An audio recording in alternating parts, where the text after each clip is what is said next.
لبنان کے حوالے سے یہ کہا جاتا تھا کہ لبنان کی مزاحمت کو ختم کر دیا گیا ہے، لیکن ابھی تک ہم دیکھ رہے ہیں کہ پچھلے 24 گھنٹوں میں 50 حملے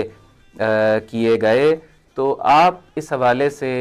کیا کہتے ہیں کہ لبنان کی مزاحمت کیا واقعی ختم کر دی گئی تھی؟ کیا اس وقت جب یہ اعلانات کیے گئے تھے وہ درست تھے، یا یہ ابھی کی خبریں درست ہیں؟ اعوذ باللہ من الشیطان الرجیم، بسم اللہ الرحمن الرحیم، اما بعد فقد قال سبحانہ وتعالی فإن حزب اللہ هم الغالبون۔ بہت شکریہ آپ کی نوازش۔ یہ دیکھیے، لبنان کے جو روزانہ کے حملے ہیں اس میں چند پیغام ہیں دیکھنے اور سننے والوں کے لیے۔ ایک تو یہ کہ وہ جو ہم نے چند دفعہ یہ بات عرض کی اور بار بار اس لیے عرض کر رہے ہیں کہ یہ بات ہمارے جوانوں کے، ہمارے سامعین کے، ہمارے شیعہ سنی دوستوں کے ذہن میں بیٹھ جائے کہ جو پروپیگنڈا مغرب کا میڈیا کرتا ہے، جو پروپیگنڈا بھی دشمن کا میڈیا کرتا ہے، اس پہ یقین نہیں کر لینا چاہیے۔ ہم سب یہ یقین کر بیٹھے تھے کہ حزب اللہ کی جو ہے توانائیاں ختم ہو چکی ہیں، حزب اللہ کی کمر توڑ دی گئی ہے۔ ایک بات تو یہ کہ وہ روزانہ جو حملے کرتے ہیں، وہ روزانہ جو سرپرائز دیتے ہیں، اس سے ہمیں یہ پتہ چلتا ہے کہ نہیں، ایسا نہیں ہے جیسا دشمن پیش کر رہا ہے، اور جیسا پچھلے 1 ماہ سے زائد ہو گیا، جیسا ٹرمپ ایران کو پیش کرنے کی کوشش کر رہے ہیں کہ وہ ختم ہو گئے، ان کی نیوی ختم ہو گئی،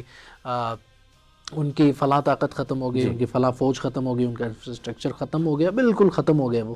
پھر بعد میں کہتا ہے کہ وہی جو ختم کرنے کا جن کا دعویٰ کیا تھا ان کے ساتھ مذاکرات کی بات کرتا ہے، پھر جن کو ختم کرنے کی بات کی تھی ان کے ساتھ اور معاملات میں بات کرنے کی کوشش کرتا ہے۔ ایک تو یہ بات، اور ایک تو یہ پیغام ہے کہ وہ دشمن کا میڈیا کس طرح سے پروپیگنڈا کرتا تھا۔ پھر آپ دیکھیں کس طرح کے تجزیے اور تحلیل اور کس طرح کی باتیں اور خبریں، صرف وہ مادی جو پیرامیٹرز ہیں یا معیارات ہیں کہ اب تو شام اگر گر چکا ہے تو اب وہ لائن اور وہ رابطہ ختم ہو چکا ہے جمہوری اسلامی ایران کے ساتھ لبنان کا، تو اب لبنان کیا کرے گا۔ اس سے ہمیں ایک اور بات بھی سمجھ میں آتی ہے کہ جمہوری اسلامی ایران اور نظام مقدس سے انقلاب اسلامی کے ساتھ جو جڑتا ہے، یہ اسے اپنا محتاج نہیں رکھتے ہیں، بلکہ اسے مقتدر بناتے ہیں، اسے باعزت بناتے ہیں، اسے ایسے مضبوط بناتے ہیں کہ وہ ہر دفعہ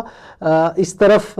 مراجعہ نہ کرے، رجوع نہ کرے، اور اس طرف رابطہ نہ کرے کہ ہمیں اب اس چیز کی ضرورت ہے۔ نہ، انہوں نے اتنا مضبوط بنا دیا کہ اب آپ نے شام کو گرا دیا اور ایک وہ جو کنیکشن تھا اسے آپ نے ختم کر دیا، اس کے باوجود لبنان اور اس کی مزاحمت کھڑی ہے۔